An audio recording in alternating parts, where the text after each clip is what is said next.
There's this guy on TikTok. He does a live stream every night, okay? He's a big promoter of, LGBTQ and church and everything. And I disagree with him on some things because I think he's a little bit too far gone to where we start to lose some of the truths of Christianity. Mm-hmm. And I told this man in one of his lives, because I kind of check in with him regularly, mm-hmm. and I tell him, I don't agree with everything you're saying, but I can still get along with you. Mm-hmm. And he was, and he read that comment, and his jaw was dropped.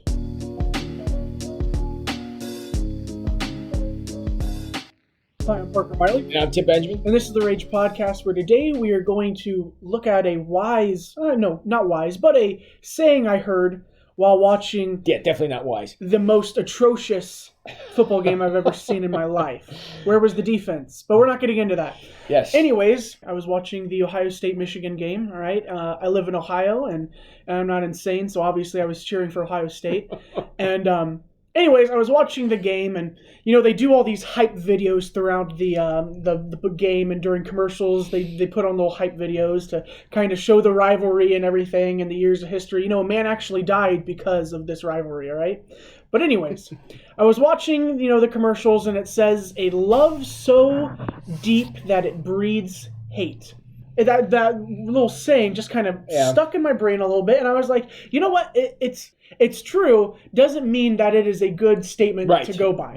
Being true doesn't make it good. It's a very true statement, and I think we see that in many areas in society. And before we go on, I want to take just a moment to realize that Parker and I are about to have a theological discussion on something that he heard at a football game. So, with that caveat, well, clearly we are theological experts. Okay, we get our stuff only from the best. Yes.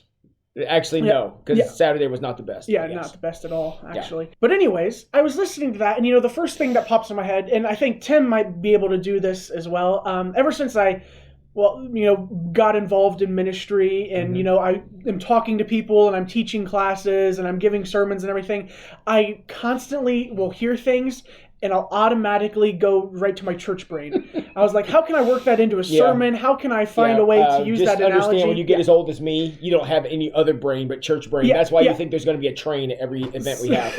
So that's a joke between us, but yeah. So, yeah. Mm-hmm. But anyway, so, my brain's always jumping directly to the church. And something I've really been focusing on over the last couple months, I'd say, is how the church is working along society, how we view each other. Mm-hmm. It's a pretty big thing. It's a pretty hot button issue in the current state of our world today. Mm-hmm. Is how do we view each other? How do we view our mission field? And it's tough to deny that one of the biggest modes of expression we have today is identity. I am whatever it is that I am, and that's a very important thing. Not that it has always been, but today it seems to be a little more pointed. And with that identity, the church comes into conflict a lot mm-hmm. because people want to identify themselves in just kind of bizarre ways. Yeah. And I'm not saying, again, don't take that as I'm trying to be rude. I'm not trying to start any, that's not supposed to be the hot button issue. Mm-hmm. All right. People are just defining themselves in odd ways. Yes. They go, and a lot of times, and this gets to your statement, mm-hmm. they define themselves in ways as, here's what I'm against. Yep. Here's what I'm against. Here's what I'm not. Yeah. Or here's the three things I'm going to tell you I'm for, and that's it. Right. What a terrible way to define yourself, because all I am is not that. Well, then what exactly are you?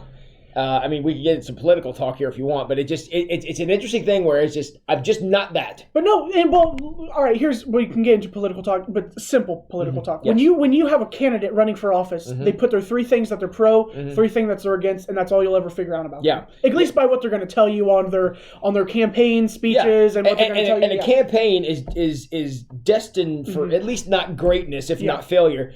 If all we're saying is, I'm just not that candidate. Yeah. Right now, and I'm not getting a political statement here, but right now, Joe Biden is in the office, and all the Republicans are saying, well, we're better than him. We don't have any idea what they're about. But they're apparently not Joe Biden. So, okay, that's what people, that's exactly it. And that's a horrible reason to go vote for somebody, is they're not somebody else. I'm not that guy. Yeah, that's terrible. And so you define yourselves in just these incredible, bizarre, and mm-hmm. dare I say pointless mm-hmm. matters, okay? What's good about to say you're not something else, you could be worse. Who knows? What's awesome about the church, however, is being in the church, everyone has the same definition. Everyone has the same description, right? And you can go into detail, but at base factory level, from when you are born, you are given a title. What is that title, Tim? Child of God. Child of God. Pretty good title, if you ask me. I think it's a great one. I think it gives you, it hits all these markers. It gives you worth that will never be able to be taken away. It gives you motivation and self-esteem, all right? Because you're a child of not just, Joe Schmo, but of God. And you have a purpose because you're not an accident. And like this cosmic. There's a purpose. You're a child of God, and God has a plan. All right. So all these great, wonderful things. And again, we're not getting into incredible detail. All right. But when you describe yourself as a child of God, all right, you have all those base things covered that we already just mentioned. A plan. You have worth. All of these things, check. And then you can go into detail saying, well, Tim, has also been called into ministry. And, you can look at anyone else and say, he does this, and this is what he does, this is what he likes to do, and all these things. She likes to say whatever. But Tim, even though Tim, I'm sure, has described himself in some situation as a pastor or as one of the ordained in society. But anyways, I really don't care. And most people don't, honestly. No one cares that Tim's actually a pastor. Okay, that may sound crazy to some of you because everyone loves Tim and he's an awesome guy. I can attest that's not true, but go ahead. Sure, yes. But anyways, like Tim can say he's a pastor, but to most people, and don't take this the wrong way, but now that I'm a pastor, I'm like, okay, it's not that big of a deal. It really isn't. It's just another, but. Not to deny any of the worth and credit and all those great things and the valuable role. But it's no different than the role of a fireman or a teacher or anything else. So there's that. Okay, so you can go into those details, but really once people start getting into the details, I lose care. I lose any more desire to want to understand what you're talking about. Because if you're going to try to define yourself as blank this, blank that, all right, go give some examples, okay? What's some examples of that people define themselves as? Well, I mean, where they work, their jobs, a big identity people have. And you and I are poor examples of this, but some people actually go home from their job. Okay, yeah. They go do something else. I don't know how that works. Yeah, I haven't done that in 20 years, but yeah. But the idea that they do other things. Other people identify themselves. I mean, back to your original example, sports fans. Yep. I'm a Buckeye or I'm a Wolverine, I'm big around here, and that kind of stuff, and that comes with a whole identity. And back to your thing is now you're required to hate each other because of what I stand for. And Tim did cushy ones. All right, white cis male, white cis Christian nationalist male. Walk the edge here, yeah. So all right, that people define themselves as that, but that's not how the society has started to define people. Society has started to define people. Are you straight? Are you white? Are you male? And all those things. So those are like the three big ones, I think, in all of society. I mean, big. I try to stay nice. I really big that on social media and when you go to big conferences, they'll start to pass out. I went to several conferences actually, and they'll give you a pin, and the pin says he, him, or she, her, and all these things, and they, so them, and so now, if I was a person who was a big pusher for this whole acceptance of gender identity and all these things, the last thing I would do is start having people define their gender. When did you walk around and ever say, "Are you a him"? It sounds dumb even to say. Are you a she? Are you a them? Yeah. No one ever asked that question before. If you wanted to be, I'm getting on a soapbox here, but if you wanted to be like some non-binary or anything, all right, I don't even know what they all are, and I'm not trying to, and again, not trying to bash, I'm just saying your approach could have been better. Quit trying to define people by that, because, 20 years ago, I wouldn't have walked up to Tim and say, "Are you a him?" Or, and if he would have, I'd have probably decked him. Yeah. Exactly. All right? Quit asking. No one cares. I don't care. Okay? Yeah. Move on in life. But same thing goes for other things. Okay, I'm straight. What does that mean anymore? And in all these definitions that Parker's talking about, and again, there's a gazillion of them we could go through. A lot of those, as soon as you hear them, you associate things with them that have actually nothing to do with what that means. That's a weird sentence. No, that's true. Yeah. And it goes back to that. I define what I love by or whatever that quote was you had. I love so because much. Because I love to identify in this manner. I hate everyone who doesn't identify. Correct. That's what that was. That's the problem. Yeah. That's the problem right there. Is that whatever I identify with. I mean, obviously there are some things you're not going to be able to accept. As a Christian, if I got people who are abducting children and selling them off into slavery, I'm going to have a big problem with that. Of course, so should a lot of other people. Yeah. And when you got people who are defining themselves by here's what I am and by definition now here's all the stuff I'm not, it becomes excluding not only of practices and behaviors that we find unacceptable, it then becomes people we find unacceptable. Yeah. And look, everybody's doing that one, okay? Everybody on every side of every argument is doing that. What that ends up doing is now, based on my identification, we can't even talk to each other. I mean, no, because say Tim was, something like, the opposite of whatever I was, or something that I didn't like, that I wasn't. Well, then I'm just not even going to talk to Tim. No, you're not going to. You can't. We cannot have a conversation now because we disagree, which is the worst premise to having a discussion ever invented ever. I've gotten to the point, and I think so many people are here. We don't care anymore. Yeah. I don't care. Let's I really talk to don't people. care. I can remember, I'm a child of the 80s. Sorry about that. Ugh. The world was so different back then. I mean, we actually enjoyed talking with people we didn't agree with, and people I didn't know about. I can remember being in high school and we would go to like these big track meets and stuff, and there'd be people from all over. We didn't care. We'd have conversations and we'd make fun of each other and we use words that there ain't no way I'm going to say on this podcast, but we'd say them to each other and nobody got upset about it because everybody was doing it. And there may have been some things that weren't great back then, but one of the things that we did well is we had conversations with people, not with orientations and not with ideologies. We were able to talk to people. Even if we disagree with it, we could shake hands and even hug when it was over and walk away. And we have lost that today because of the quote that you said. A love that inspires hate. A love so deep it breeds hate. Yeah, and I think that's what it is that because I'm a fan of something or because I like something, because I identify as something, now I got this whole laundry list of stuff that I can't even be associated with. Yeah. And I have to destroy. And that destroys relationships. It destroys communication. Yep. It destroys the spice of life. That's crippled specifically my generation. Yes, it has. My generation has no clue what it means to just be a simple friend. It has no clue what it means to carry on a conversation. Parker has a pretty thick skin, but I'm pretty sure if I could put him in a time machine and take him back to when I was his age, you would probably be shocked. Yeah. Even with your thick skin, you would be shocked by how things were back then. But it was okay. But like what I'm getting at is like my people in my age don't understand like a relationship like you described, like going to a track meet and talking to everyone. And now there's some people that can still go up and have that bubbly personality, blah blah blah. But it doesn't. It's not a relationship. They're but just that's so rare. It's an exception. Yeah. I'm an odd duck for many reasons. Okay. Just because no one's really a pastor at 19 years old, and I live my life. Only been one other one. It was me. And I live my life in a church hobbit hole. So, anyways, I'm a little bit odd in all those things.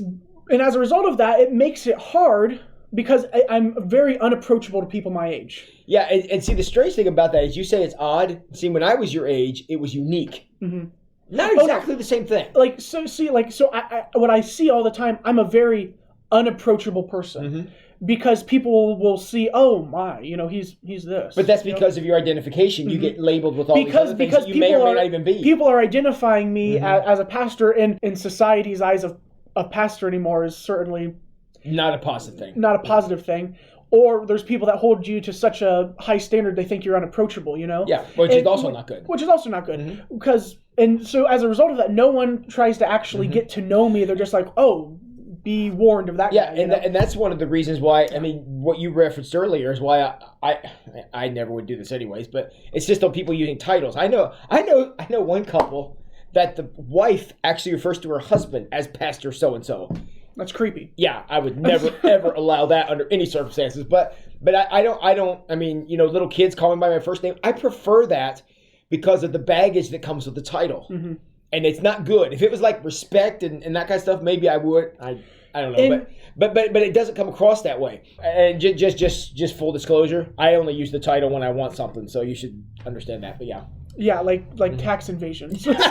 No, trust me, there's no tax evasion for that. IRS loves ministers. But anyways, and so let's go back to the quote. A love so deep that it breeds hate. The church, in evangelical Christianity, also is guilty of this incredibly. Yes, it is. Because we were the ones probably invented it. Because we love, we're going to say we love the church so much, and we love going out and trying to take people and change them and morph them into being this perfect Christian lifestyle. Mm-hmm. And that has done so much damage to the church. It's unreal. Yeah, it's a reputation problem. But I hear this mentioned a lot, and I hear this when I'm actually in debates with a lot of liberal theologians on TikTok and everything, because that's what I do in my free time. If I have free time, I argue with people on TikTok. Yeah. But you hear the greatest commandment. I'm sure all of you know it. You can find it in Matthew chapter 22, verse 37. And he said to them, "You shall love the Lord your God with all your heart and with all your soul and with all your mind. This is the greatest and first commandment. And a second is like it. You shall love your neighbor as yourself. On those two commandments depend all the law and the prophets." Okay? Mm-hmm. The first two greatest commands, the ones that kind of are the umbrella for every other command, is love the Lord your God and love his creation, love his people. Mm-hmm. All right? And so through that love, all right, going, and the church has been given this mission, all right? Mm-hmm. Go out and win souls for Christ. Mm-hmm. Clearly, that's what our instructions were. Clearly, that's super important. Mm-hmm. But what I have to realize, and what so many Christians have to realize, is our tactics of winning souls must change with the society. Yeah, because it's not happening. Something's not working. If we were still doing what they were doing 1,000 years ago, well, there would be a lot of blood in the streets. Okay, I'm just saying that's how people won souls back. We once looked and said, murdering people in the name of the Prince of Peace. Probably not a good strategy. Probably not good. And what I'm saying is, we have to really embrace that word love, and the church has not embraced that word love for many, many years. Yep. And the whole love the sinner, hate the sin thing, that's not getting it done either. It's not. Mm-mm. You have to approach people out of how we talked about that title. Genuine love. Genuine love. And you have to approach them with what their title is, what their worth is, all right? They're a child of God. Automatic worth, just as much as you are, They have a plan. God has a plan for this person's life. Yeah. You have to walk into every conversation, to every person, and know those truths if you're going to try to... And the problem that people run into with this is when you run into what could be a contentious situation, and honestly, those aren't as common as people make them out to be, but if you're going to go into somebody who's going to be hostile to Christianity, a lot of the people who go into it and confirm, hostile as well. Yeah, confirm everything the other side said. You can't make them right in the conversation. And look, it's okay to hate things like hunger and poverty and danger. It's good to hate that stuff, but you've gotta put worth on the people you're actually trying to help. And that's got to be your motivation. There's this guy on TikTok. He does a live stream every night. Okay, he is he's a big promoter of LGBTQ and church and everything, and I disagree with him on some things because I think he's a little bit too far gone to where we start to lose some of the truths of Christianity. Mm-hmm. And I told this man in one of his lives, because I kind of check in with him regularly, and I tell him, I don't agree with everything you're saying, but I can still get along with you. Mm-hmm. And he was and he read that comment, and his jaw was dropped. Really? Yeah. And here's my TikTok name. My TikTok name is Rev PH Miley. Okay, so everyone automatically knows I'm a reverend. All right, I'm ordained. So when they see me pop up in their live, they're like, "Oh, this has got to be some Christian nationalist evangelical guy," But they hear that and they're like, "Oh," and then you can have a conversation because we broke down that wall. Mm-hmm. Because this other minister isn't going to be attacked by this minister here. Yep. We're just going to discuss what we believe. Yep. All right, and hopefully out of that, I get a lot out of the guy because I'll tell you, and you might find this hard to believe. Love is probably the last thing I do, right? I am quick to hate. I am quick to get angry. I'm quick to tear down people's worth. 19. That's who I am. I am so. Love isn't the motivating factor of a lot of things in my life, right? It's just not. And you read how often Jesus and Paul in the New Testament talked about it. It's because people struggle with it. Mm-hmm. So that's not just a Parker problem. Yeah. That's so prevalent. And he's open, and this guy's very accepting, loves all, and it doesn't matter what the situation is. And that's so valuable. But I also have to recognize there's a fine line between acceptance and love. And that's what some people get confused. And that's not what I'm talking about today. But what I want to talk about is just that love of reaching out. And love never breeds hate. So that statement that we mentioned, that quote that's kind of been guiding us through this entire video so far, don't live by that quote by any means. You don't show love by hating. Don't be a product of your love. Be hate, because then they both just clash. That doesn't work. So the quote, how it's very true in many situations, that our love is so deep for some things that it produces hate. That happens a lot. It shouldn't. Well, let's take the very simplistic thing of for any of you who may not live around this area, the Ohio State-Michigan controversy is big. We do love hating each other. That's kind of how the whole thing has going. And for the most part, it's in fun. Once in a while, it gets taken too far, but once in a while, a man dies. Yeah. And but at the end of the day, if you want to define yourself by being a Buckeyes fan because you hate Wolverines, you want to define yourself as a Wolverine fan because you hate Buckeyes, does that really make you a fan of the school? Really? I know it's part of it. I agree with Parker, but that can't be the goal, can it? Pause. Not a fan of the school, fan of the team. I absolutely hate Ohio State University. Love the team. Go on. We just got canceled. All right. Anyways, but that's what I'm saying. When you're talking about football team, let me be specific. There we go. You can't hate the scarlet and gray because you like the maize and blue. Or whatever. You can't work that way because there's got to be more to it. And I'm afraid that we have made that such a thing, is that I identify as Christianity because I hate this, or I identify as not Christianity because I hate, and that's it's a horrible way to define yourself. Or people get this attitude that they know everything already, and since I'm just a genius, everyone else who talks to me is a fool. There's a lot of people, there's some narcissists in this world, and I am guilty of that sometimes. We all are. Until I read. I've given 2 sermons the last weeks that I've worked that in, all right? One for me, one for a couple people in my congregation.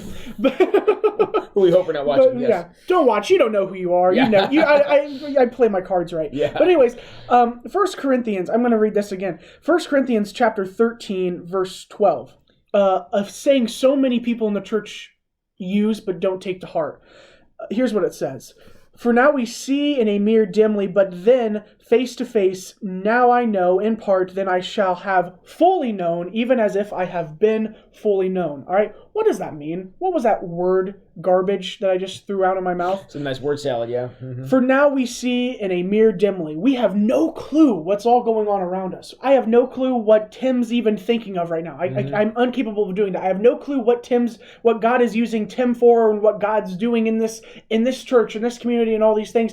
And sometimes crazy things have to happen for those plans to work. Crazy people that we don't always agree with have to rise up for God's plan to actually work. And you see that throughout all the Old Testament. Evil kings came into power for God's plan to work. People had to, be murdered. People had to change their entire lives and live in a government and kingdom that was sinful and completely wicked for God's plan to work. That's what I think this verse is hinting at, is we have no clue actually what's going on around us. Even Jesus' last words on his cross, Father, forgive them, for they know not what they do. We have no clue what we're doing here. In all reality, look at the big picture and knowing that there is a God that's got some plan here. We have no clue what that plan is. We have some parts. We have some hints. We know how it's going to finish. We know that we have been reassured. All right, we'll get into the Advent here. And to even make it even bigger, we only have a snapshot of that plan that lasts as long as our life, which is that much compared to the whole. We're in the season of Advent right now. We were a promised people, and we are still a promised people. That's pretty much all we have. We were promised our Savior. Savior came. We're promised that he will come back again one day, and this world and mess will be restored, and new heaven, new earth, and well, we're not getting into that. But take that stuff to heart, that we don't know everything that's going on, but every situation, every person has some form of worth in God's plan. Even the ones you ardently disagree with. Absolutely. And as soon as you lose that, the conversation breaks down, and then you're not loving, you're hating. And then you're hating. Under the guise of love, which is probably the worst form of hate. And you are making your God's plan look like a terrorist. Yeah. So, yeah. Yeah, because Jesus said, you'll know my followers by their love. And I'm afraid that's not how we're being known today. And that's too bad. Absolutely. So, all right, guys, we want you all to hang in there and give some thought to that this week. How do you define yourself? How do you define your ministry and what's important to you? Is it by what you're for? or by what you're not. Because if you define yourself by what you're not, you're actually not defining yourself by much. Yeah. So don't fall into that trap as many people have. And we appreciate you guys tuning in, and have a great week.